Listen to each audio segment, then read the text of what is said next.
up on this program, water problems. Farmers in southwestern Saskatchewan usually don't have enough. People in Moose Jaw sometimes have more than enough. Rain coming down can have too much acid for the good of some plants. Groundwater moving up can have too much salt for the good of others. As well on this program, growing exotic grasses for pasture land. Are they better than our native grasses? These stories on A Fine Science with Holly Preston. If there's one thing that dominates conversation among the people who live on the prairies in Saskatchewan, it's the weather. And if there's one thing that dominates a weather conversation, it's the rain. There's usually not enough rain throughout the year, and when it does come, there's usually too much at once. In the southwest corner of the province, the problem for the last few years has been drought. Farmers are drawing on all their resources to get them out of a difficult situation. Cypress Lake lies just south of the Cypress Hills in southwestern Saskatchewan. As lakes go, it isn't much, but it's the lifeblood to about 85 farmers who depend on the water. Without irrigation, they simply couldn't raise a crop of any kind, at least not on a year-to-year basis. Annual rainfall here is very low. In fact, sometimes it seems like it never comes. In the last few years, water levels dropped so much that even irrigation water from the lake was impossible. An emergency joint effort between the farmers involved and the Saskatchewan Water Corporation provided for one irrigation for each farmer. However, it was obvious that something more permanent had to be done. Equipment was moved in to set up a pumping operation that would guarantee at least that one irrigation each year. The Water Corporation would pay for 85% of the project, the farmers the remaining 15%.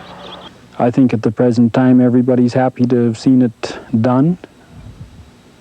It is going to mean that we're going to be able to irrigate in the future, not have to be in a situation like we were a year ago. Or 2 years ago when we drew on a half an irrigation is all we had. We irrigated half our acreage instead of all of our acreage once. The canal systems run for miles in the Vidora, Consul, and Nashland areas. They mean survival for the farming community in an area where even something as basic as a crop of hay is not a sure thing. They mean our existence. We've got no hay in this country other than what we take off of this irrigation.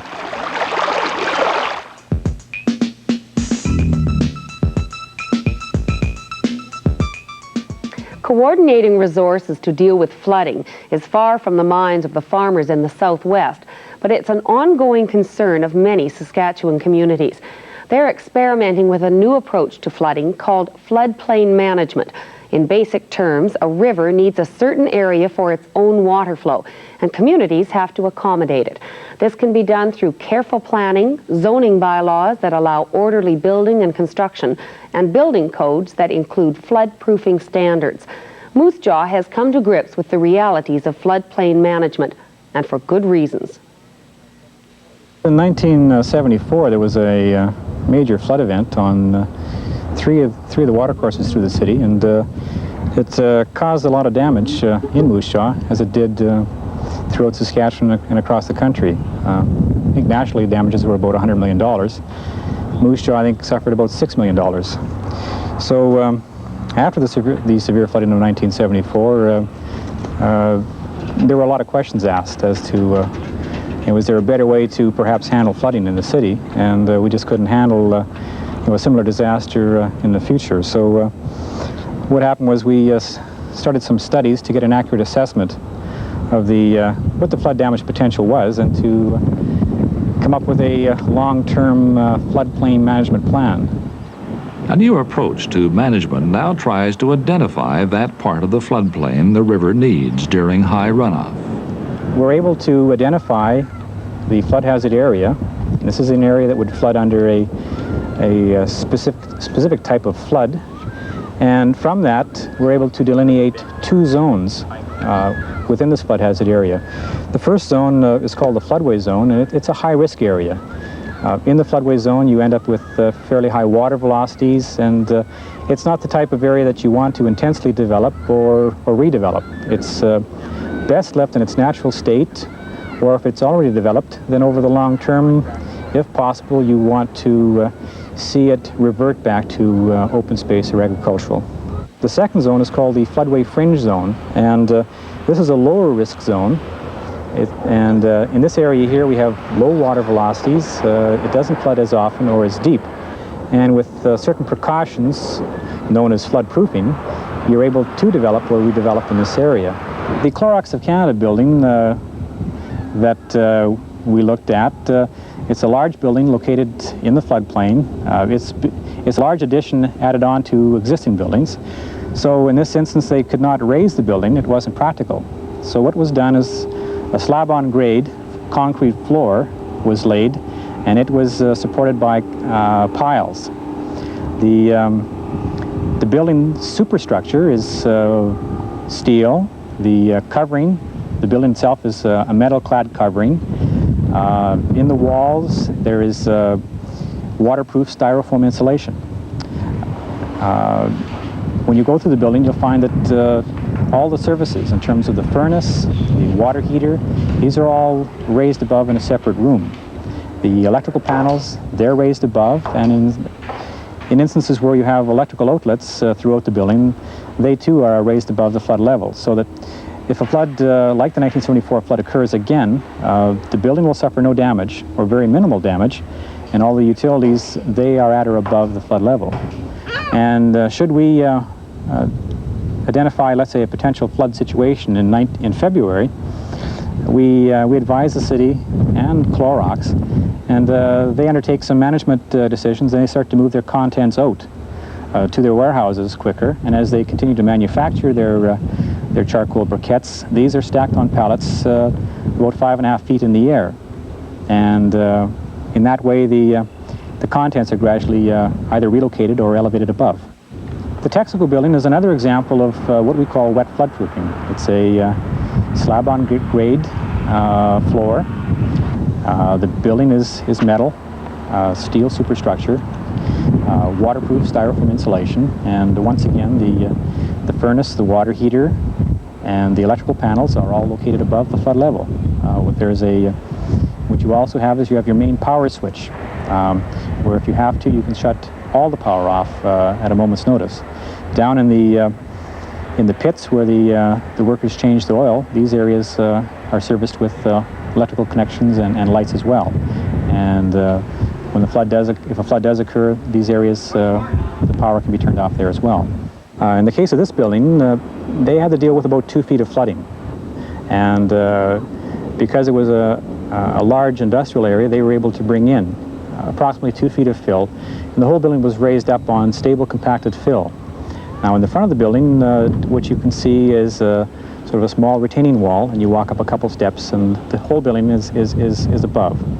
CP Rail has been constructing 2 buildings next to Thunder Creek.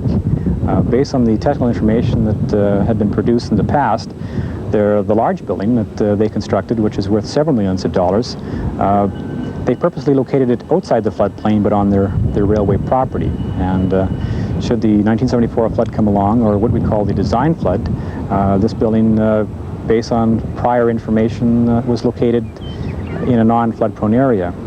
Next to this building, there's a smaller service building, and it ties in, there's a number of railway lines that have to go into this building so they can work on their rolling stock. And because the grade elevation of the railway lines are at a certain elevation, it dictated what the height of the building itself could be. So this building, for various reasons, had to be located in the floodplain and at an existing elevation. So in this case, this building, again, is wet flood-proofed. The city administration has been quite effective in directing new development into appropriate locations. The majority of the area you're looking at here is a high-risk flood area. So essentially what has happened is we have the Waccamaw Valley Authority, which has come into place, and they are stressing open space, recreation kinds of development, which are much better than having high capital-intensive development in this area, which would be subject to a lot more damage to property and even hazard to people's lives if you promoted, living accommodations in this area. We have allowed a few structures to be built, but in the high-risk floodway areas, but basically these features are anchored down so that they wouldn't be picked up and jammed under bridges, for example, which has happened to structures in the past. There is also an ongoing attempt by the city to relocate residences that were built in high-risk zones before the new plans. While the program is a voluntary acquisition and a number of people still wish to live in the river valley, there is a recommendation also accepted that the residents would continue to receive city services and that there would be some upgrading of services so that those areas of the city would be improved somewhat so that people could maintain a fairly decent quality of life for as long as they would voluntarily wish to live down in the valley areas.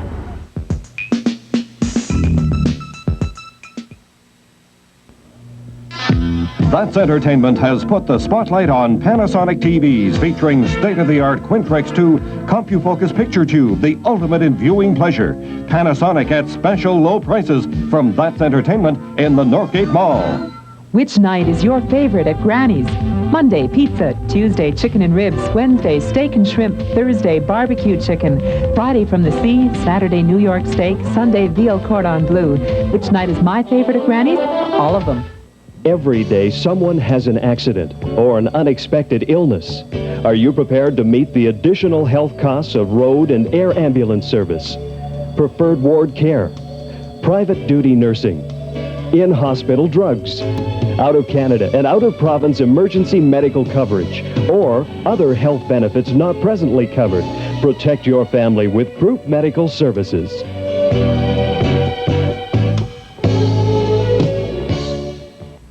Last week on Newsday, we told you about these stories. Indian students occupying a government office in Regina claim the Department of Indian Affairs is denying them the right to a university education.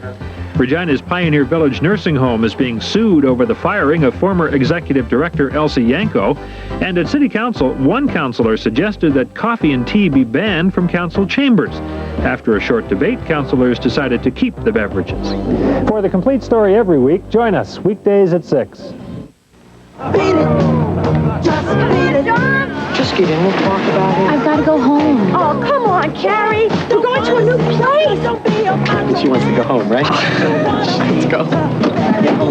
Whoa! You okay to drive? Yeah, I'm fine. You sure? Relax. What's a few beers? If you don't stop your friend from drinking and driving, you're as good as dead. Drinking and driving can kill a friendship.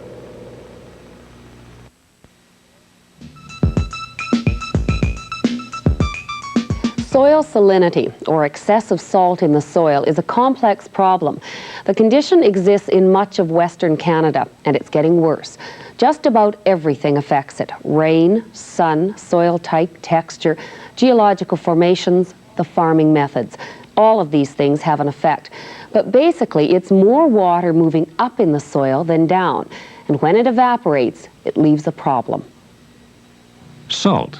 Mainly the sulfates of sodium, magnesium, and calcium. Nothing will grow in it, at least nothing that farmers want. Hydrologists and soil scientists are tackling the problem, but answers are slow in coming. One thing they have to know is how water is behaving underground, where it's moving, and why. The Prairie Farm Rehabilitation Administration, or PFRA, has programs across the West. Some experimental practices are now being tried, including drains in the soil and growing salt-tolerant plants. Within a short distance, the soil can change from non-saline to very saline. The two types can't be treated separately because they're intertwined. Forage or feed for livestock that will grow in saline soils may be an alternative to crops such as wheat, which will not grow in excessive salt. The research branch of Agriculture Canada is growing test plots of salt-tolerant plants. Someday, these small shoots of alfalfa may grow into a major solution to a major problem. Unfortunately, research is only in its early stages. It could be years before plant and soil scientists, engineers, hydrologists, and the farmers themselves can come up with methods to correct the situation.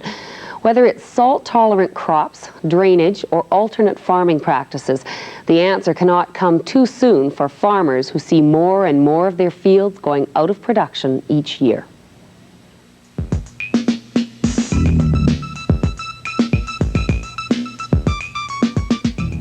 Industrial developments and ongoing industrial operations have significant impacts on Saskatchewan's land resources. The Saskatchewan Research Council has set up what they call a terrestrial ecology lab in Saskatoon to study some of these impacts. One area of study is looking at the effects of a certain type of mud that's used in oil drilling operations. The practice so far has been to dump the mud on agricultural land once the drilling is finished. The experiments in the lab here are to just look at as many parameters as we can and see what might be affected, whether it reduces germination or emergence of the plants, whether it reduces yield at various levels of application, or whether it just reduces vigor of the plants. Now, we also will be analyzing the soils to see if there's any changes in salinity or other parameters. The experiment has just started, and we will have to finish growing all the plants out before we analyze any of the data. We will be starting our field program shortly and looking at the field situation after we have checked on the results from here. We're also involved with acid rain studies, where we've been applying acid rain to various species of plants and seeing what levels of acid rain might cause damage to both forest and crop species that occur throughout southern and northern Saskatchewan. Under controlled lab experiments, it has been shown that there are two ways of affecting plants due to acid rain. One effect may be the direct effect on the plant tissue, which includes visible injury, the yellowing of leaves, the deadening of some tissue. And the other effect may be indirect effects through the soil, altering of the soil chemistry due to the deposition of acid rain, some biological changes as well. For each species, we would transfer the plant material to the chambers and apply 30 minutes of acid rain, which would be equivalent to about 6 millimeters of rainfall. And we are applying the treatment such that the amount of rainfall will be equal to, let's say, a given year in northern Saskatchewan. Throughout the experiment, we are looking at visible damage on the plants, yellowing of leaf tissue, maybe some deadening of plant material. For instance, with white spruce, there may be maybe 1 to 2 millimeters of dead tissue on the leaves or yellowing tips. At the present, there is no sign of acid rain in Saskatchewan, but with the future developments in Alberta, the tar sand development, the heavy oil industry in Saskatchewan, Alberta, and the coal producing regions in southern Saskatchewan, there may be a problem in the future. The program is also looking at reclaiming land following mining operations. It involves attempts to restore the land to a condition where it will grow vegetation, ideally agricultural crops. Of particular concern is the Estevan area, where coal has been strip mined for many years. As Bob Godwin of the Research Council told us, after mining, what's left is agriculture, and agriculture will always be number one in Saskatchewan.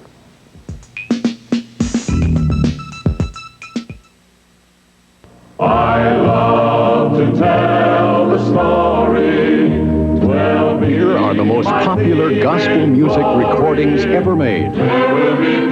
Tennessee Ernie Ford has sold over 20 million gospel music albums. And now, here are the most popular of all his gospel songs for you to enjoy. There's a church in the valley by the wildwood, no lovelier spot in the dale. No. You get the joyful gospel music recordings so universally loved. They were on the nationwide top hit chart every week for over 5 years. When they ring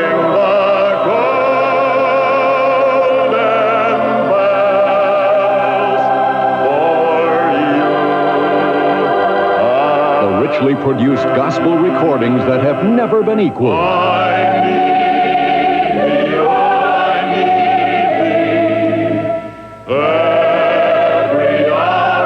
Every song's a favorite.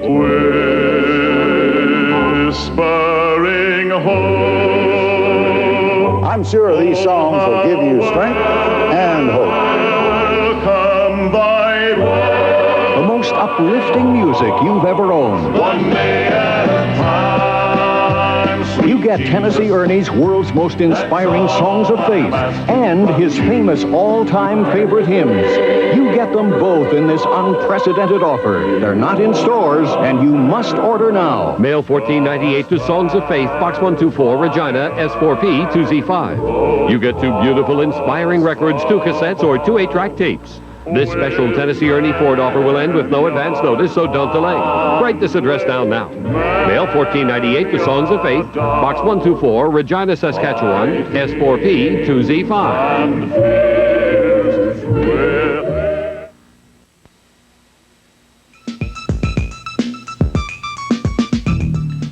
At one time, southern Saskatchewan was all rangeland, an ideal situation for grazing cattle. Today, most of the good land has been converted to growing annual cereal crops, leaving only the poorest areas in native grasses. The amount of grass that grows depends totally on rainfall, and as we know, that's a problem. Overgrazing can have disastrous results when conditions are poor. It all adds up to a very fragile system, with ranchers trying to balance all of the elements to keep their operations economical. One solution that has been proposed is the introduction of grasses imported from other countries. Not everyone agrees with the growing of these so-called exotic grasses, but the practice has been around for some time. We started with crested wheatgrass back in the 30s during the drought as a means of stabilizing the soil. That was the first exotic grass. We continued in the 60s with Russian wild rye, and now we have Altai wild rye. These exotic grasses have been used to replace the native vegetation. And some people disagree with that. The controversy is whether the exotics produce more forage than the native vegetation. We who are promoting the exotics claim that they do. People who are promoting the native forages claim that they produce about the same over the long run, or possibly even less. In other words, that they are less well adapted to these conditions. Initially, a native range, all the nitrogen in the system is pretty well tied up in the plants, in the roots, in decaying matter, in the leaves, and so on. When you break it up, all that decays, the nitrogen is released into the soil. So then you seed in your exotic grasses. They produce very good yields for a year or two, and then the yields start to decrease as they use up the nitrogen. The argument is, on the native proponents, that over the long term, and there we're talking, I suppose, 40, 50, 100 years, with the nitrogen status going back to the normal none in the soil situation, the exotics would not produce any more than the natives. And that as you'd be growing a monoculture of just the one species, then you are losing both ecologically and every other way because of this one, which might end up with a disease, winter kill, whatever. You'd have a disaster on your hands. Whereas the native ones, there are always many species there, and some of them will survive practically any conditions that might be thrown at them. The problem with the natives from the cattle grazing viewpoint is that you don't get any great amount of production until about now, the end of May. Yet, The weather will normally let you start grazing late March, early April. In some areas even you can graze all winter. So if you start grazing your native stuff when it's really barely growing in the spring, then you're going to graze it too heavily. It never gets a chance to get going, it never produces seed, and the stuff slowly goes downhill, so to speak. And you end up with a bare pasture with a bunch of weeds, which the cattle don't like. If you replace it with the exotics, say crested wheatgrass and Russian water rye in particular, will start growing at the end of March, early April, somewhere in there.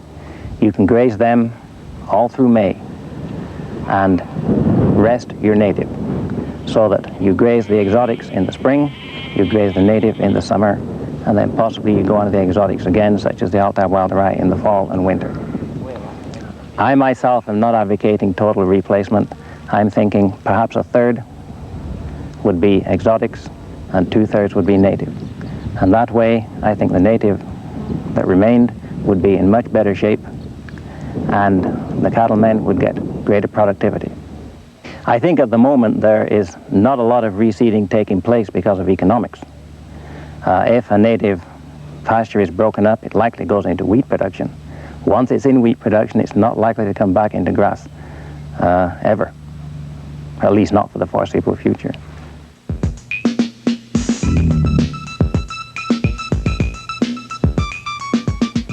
And that's our program. We hope you've enjoyed our look at some of the aspects of water and how they affect us. More and more, we're confronted with the importance of managing this most precious resource, searching for solutions to problems of drought and flooding, solutions to problems with acid rain and soil salinity from rising groundwater. And more, the responsibility is falling on the shoulders of science and technology. I'm Holly Preston.